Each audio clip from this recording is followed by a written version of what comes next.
سڑکوں پہ چل چل چل عمر گزری، 30 سال ہو گئے سفر کرتے، تو ایک سکیچ میرے ذہن میں بسوں کے پیچھے چل چل کے آیا ہے کہ جب وہ نئی بس ہوتی ہے تو اس کے پیچھے لکھا ہوتا ہے ویک ٹور چکوری تھی، بڑے نخرے سے چل رہے. جب تھوڑی پرانی ہوتی ہے تو لکھا ہوتا ہے ہارن دے کر پاس کریں. جب تھوڑی اور پرانی ہوتی ہے تو لکھا ہوتا ہے یا پاس کر یا برداشت کر. اور جب تھوڑی اور پرانی ہوتی ہے تو پیچھے ایک ملنگ بنا ہوتا ہے تو لکھا ہوتا ہے نہ چھیڑ ملنگانو. اور جب وہ پرانی کو رنگ روغن ہو جائے اور وہ روڈ پر آئے تو لکھا ہوتا ہے خدا نے ایک بار پھر دلہن بنا دیا. یہ علم مجھے سڑکوں سے حاصل ہوا ہے، کسی یونیورسٹی کسی مدرسہ سے نہیں. ایک دفعہ میں ایک کوسٹر کے پیچھے جا رہا تھا اور میں اپنا مطالعہ کر رہا تھا، پڑھ رہا تھا سامنے والی سیٹ پر. پڑھتے پڑھتے ایسے میری اوپر نظر اٹھی تو ایک کوسٹر کے پیچھے گاڑی تھی. میری نظر پڑی تو اس کے پیچھے 2 بول لکھے ہوئے تھے، 2 جملے. اس نے یہ سارے دھونے دھو دیے کہ ایسا خوبصورت میں نے کہیں دیکھا ہی نہیں. یہاں لکھا ہوا تھا بہت بڑا کر کے دل ایسے، اور آگے یوں بنا کے آگے لکھا ہوا تھا برائے فروخت. دل برائے فروخت. دل کے نیچے لکھا ہوا تھا قیمت، آگے لکھا تھا ایک میٹھا بول. ایک میٹھا بول. یہ ماں بولے، یہ ٹیچر بولے، یہ باپ بولے، یہ دوست بولے، یہ بھائی بولے، یہ پڑوسی بولے، دشمن بھی بولے گا تو آپ اس کے ہو جاؤ گے، کہ دل چیز ہی ایسی ہے. طالب صاحب رحمت اللہ علیہ نے ڈنڈا چلا دیا ہاسٹل میں آ کے، نماز کمپلسری اور مغرب عشاء میں حاضری ہوتی تھی، لازم مغرب عشاء کی نماز میں حاضری ہوتی تھی، باقی نمازوں میں حاضری ہی ہوتی تھی. زور ہوتا تھا پڑھو پڑھو پڑھو. فجر میں لڑکے تھوڑے اٹھتے تھے اور مغرب عشاء میں ٹوٹل حاضر ہوتی تھی. ایک ہمارے پی ٹی ماسٹر تھے عبداللہ صاحب، وہ حاضری لیتے تھے. تو رمضان کا مہینہ تھا اور عشاء کی نماز میں میں بالکل آخری صف میں تھا. تو میرا روم میٹ آیا، جاوید نذیر، فوت ہو گیا ہے، مرید کے کا اچھے ذمہ داروں کا بچہ تھا. وہ میرے پاس آ کے کھڑا ہوا اور اس نے نماز کی نیت باندھی. 4 رکعت نماز فرض عشاء واسطے طالب حسین دے اللہ اکبر. تو میں بھی تو طالب حسین کی پڑھ رہا تھا، لہذا میں نے نماز چھوڑ دی، میں نے توڑ دی. میں کہا اوئے ایک ہی کیتا ہے. کہنے لگا میں طالب حسین دی پڑھدا پیا، میں کہڑا اللہ دی پڑھدا پیا. تو میرے عزیزو، محبت والے بنو، الفت والے بنو، بڑے چھوٹے کے ساتھ، چھوٹے بڑے کے ساتھ. نہ مذہبی نفرت کا شکار ہو، نہ سیاسی نفرت کا شکار ہو. اور 24 گھنٹے کی زندگی میں اپنی زبان کی حفاظت کرو. اس سے میٹھے بول کے سوا کچھ نہ بول. زبان کا میٹھا بول تمہارے عمل کو خوبصورت کر دے گا، اور زبان کا کڑوا بول تمہارے عمل پہ سیاہی پھیر دے گا. میرے نبی نے کہا معاذ تمہیں سارے دین کا خلاصہ بتاؤں؟ کہا جی بتائیں. تو آپ نے یوں کیا، کف ھذا، معاذ اسے قابو میں رکھنا، یہ پورا دین ہے.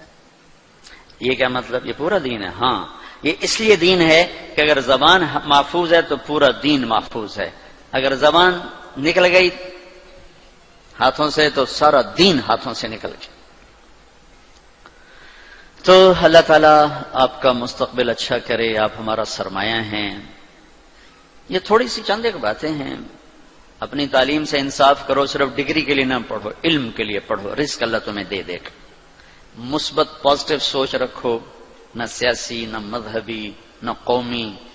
قومیت کے بنیاد پر بھی دھڑے بند ہیں. مسلم ہوا سماکم المسلمین من قبل، ایک مسلم ہوں حرم کی پاسبانی کے لیے، نیل کے ساحل سے لے کر تا بخا کے کاشغر. میرے عزیزو، مسلم بنو. نہ قوم پہ بکو، نہ مذہب پہ بکو، نہ سیاست پہ بکو، نہ آپس کی عداوتوں کو پروان چڑھاؤ، انہیں ختم کرو. ایک اچھے نوجوان بن کے اس ملک کے لیے تم بہت بڑا سرمایہ ہو، ورنہ کانٹے تو پہلے ہی بکھرے پڑے ہیں. چن چن عمر گزر گئی. پتا نہیں کبھی بہار آئے گی بھی صحیح کہ نہیں، لیکن چونکہ کرنا اللہ نے ہے تو ناامیدی تو کبھی نہیں ہوئی. ہاں دل ضرور بیٹھتا ہے کہ کب صبح ہوگی، لیکن ناامیدی کوئی نہیں کہ کرنا اللہ تعالیٰ نے ہے. تو اپنی 24 گھنٹے کی زندگی میں اپنے بڑوں سے ادب کا معاملہ، چھوٹوں سے محبت، آپس میں تعلق، خامند بیوی آپس میں محبت ہو، تعلق ہو، ایک دوسرے کا احترام ہو، عزت دو، احترام دو. دنیا کا سب سے بڑا رشتہ ماں باپ نہیں، خامند اور بیوی ہیں. دنیا کا سب سے اہم رشتہ ماں باپ نہیں، خامند اور بیوی ہیں. سب سے مقدس رشتہ ماں باپ ہیں. سب سے بڑا عظیم اہم رشتہ خامند اور بیوی ہیں. اللہ نے دنیا کو شروع کیا خامند اور بیوی سے، اور جنت کو شروع کیا خامند اور بیوی سے. یہ جوڑا دنیا کی ابتدا کر رہا ہے اور جوڑا ہی آخرت کی ابتدا کر رہا ہے. بہت سے لوگ شادی نہیں ہوتی مر جاتے ہیں، اہل ایمان مرد بھی عورت کی، اللہ ان کو جنت میں جانے سے پہلے ان کی شادی کرے گا، اپنی ثوابدید پر جوڑے بنائے گا، پھر ان کو جنت میں داخل کرے گا. میرے ماں باپ اپنا جوڑا بن کے جنت میں رہیں گے، میری اولاد اپنا جوڑا بن کے جنت میں رہے گی، میں اپنے جوڑے کے ساتھ جنت، آپ سب اپنے جوڑے کے ساتھ. تو خامند اور بیوی کا رشتہ سب سے اہم رشتہ ہے. شیطان روزانہ کچہری سجاتا ہے اور پوچھتا بھی کیا کر کے آئے ہو، تو وہ بتاتے ہیں یہ کیا وہ کیا، یہ کیا وہ کیا، چوری کرائی، زنا کرایا، قتل کرایا، ڈاکہ. وہ چپ کر کے بیٹھا رہتا، تھوڑا تھوڑا کہتا ہاں ٹھیک ٹھیک ٹھیک ٹھیک ٹھیک ٹھیک.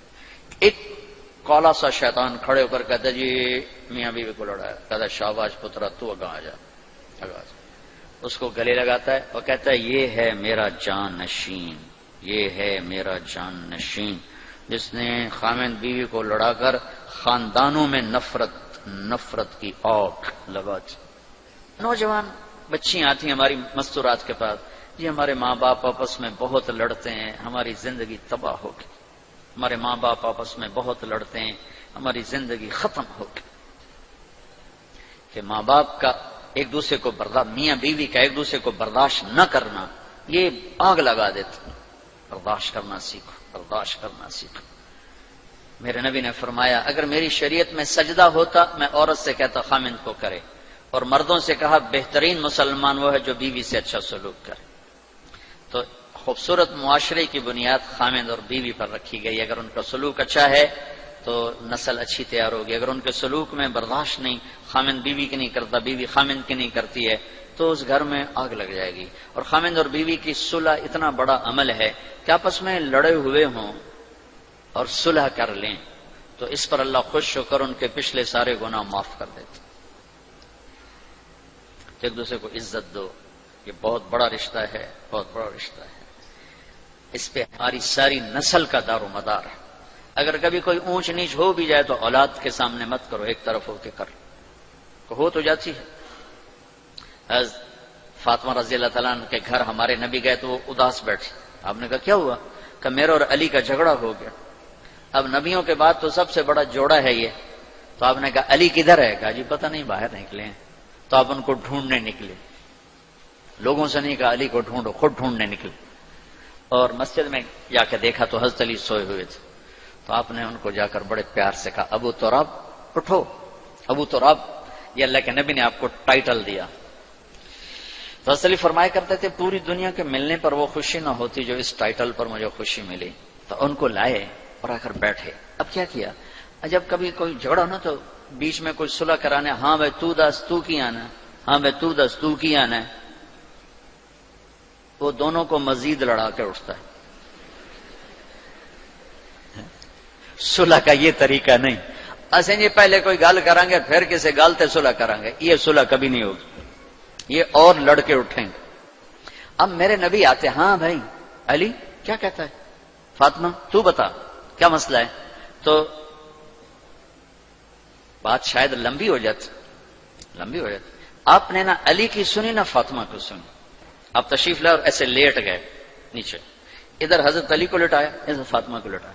حضرت علی کا ہاتھ اپنی ناف پہ رکھا، یہاں ناف پہ رکھا، اوپر حضرت فاطمہ کا ہاتھ رکھا ایسے، اور پھر حضرت فاطمہ کے ہاتھ پہ اپنا ہاتھ رکھا ایسے. پھر فرمایا کہ علی فاطمہ بولو ہماری صلح ہوگی. نہ ان کی سنی نہ ان کی، بولو کہو. تو علی نے کہا جی ہماری صلح، فاطمہ ہماری صلح، بس تو آپ کو صلح مبارک ہو. اور اٹھ کے باہر آئے، بڑے خوش چمکتا چہرہ. تو صحابہ نے عرض کی یا رسول اللہ آج آپ بڑے خوش نظر آ رہے ہیں. کہا میں علی و فاطمہ کی صلح کرا کے آ رہا. تو بڑوں کو اس تعلق میں داخل ہونے کی اجازت ہے اس انداز. لیکن آج کل کے بڑے ایسے داخل ہوتے ہیں کہ خامند بیوی کی زندگی تلخ کر کے چھوڑ دیں. کبھی لڑکے کے ماں باپ اس طرح انٹر ہوتے ہیں میاں بیوی کے تعلق میں کہ ان کی زندگی ختم کر کے رکھ دیتے ہیں. کبھی لڑکی کے ماں باپ اس طرح داخل ہوتے ہیں ان کی زندگی میں کہ ان کی زندگی کو اجیرن اور حرام کر کے رکھ دیتے ہیں. یہ رشتہ بہت بڑا رشتہ ہے. اس میں ماں باپ کو ان کو جوڑنے کے لیے تو داخل ہونے کی اجازت ہے, توڑنے کے لیے نہیں. مستورات بیٹھی ہیں. ایک عورت جب ماں ہوتی ہے تو سراپا رحمت ہوتی ہے. جب وہ ساس بنتی ہے تو ایک خوفناک وجود بن جاتا ہے. اسے اپنی بہو میں کوئی خوبی نظر ہی نہیں آتی. آٹا گندی تو ہلی ہی جاندی ہے.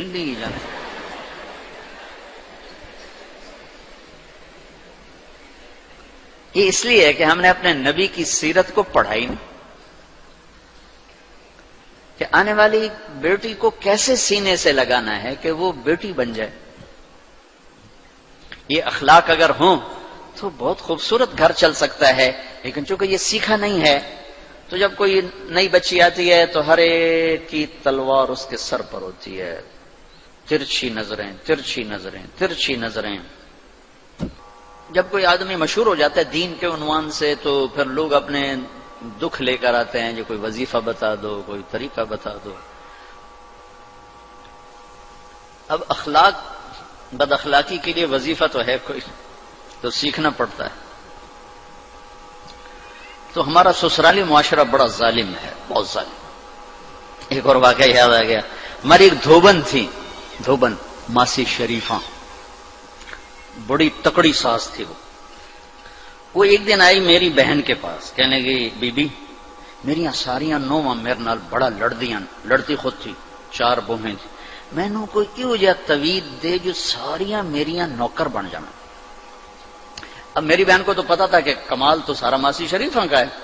اب بیچاری مجھے نظر آ رہی کھڑی, چھوٹے سا قد تھا, موٹی. تو میری بہن نے ایسے ایک تعویذ کاغذ پہ لکھا, پتہ نہیں کیا لکھا, اس کو ایسے اس نے رول کر کے بند کر کے کہا ماسی شریفہ اب جب تیری بہویں لڑنے لگیں تو نے یہ تعویذ یہاں رکھنا ہے اور اس کو گرنے نہیں دینا. دیکھو اگر یہ گر گیا پھر تیرے گھر کی خیر نہیں. اب اس نے کیا کیا, ماسی شریفہ کا منہ بند کیا. اسے پتا تھا, وہ ہمارے گھر کی دھوبن تھی تو پتا تھا وہ کیا چیز ہے. 1 ہفتے بعد وہ آئی, کبھی بھی میری ساری لڑائی مک گئی. کیوں؟ ماسی شریفہ چپ ہو گئی. وہ یا لڑائی تو لڑائی ختم. تو خیر میں صرف ساس کو نہیں آپ سب کو یہ تعویذ دے رہا ہوں. جب کبھی آپ کسی سے اونچنے تو یہ تعویذ یہاں رکھ کے بیٹھ جانا. ہمارے استاد فرمایا کرتے تھے 1 چپ 100 کو ہرائے. چپ ہو جاؤ, بولو نہیں. تو بھائی آخری تعویذ سب بچوں کے لیے, بڑوں کے لیے, بچیوں کے لیے, مستورات خواتین کے لیے. منہ میں رکھ لو, دانت کے نیچے دبا کے بیٹھ جاؤ, بولنا نہیں, تمہارا گھر جنت بن جائے گا.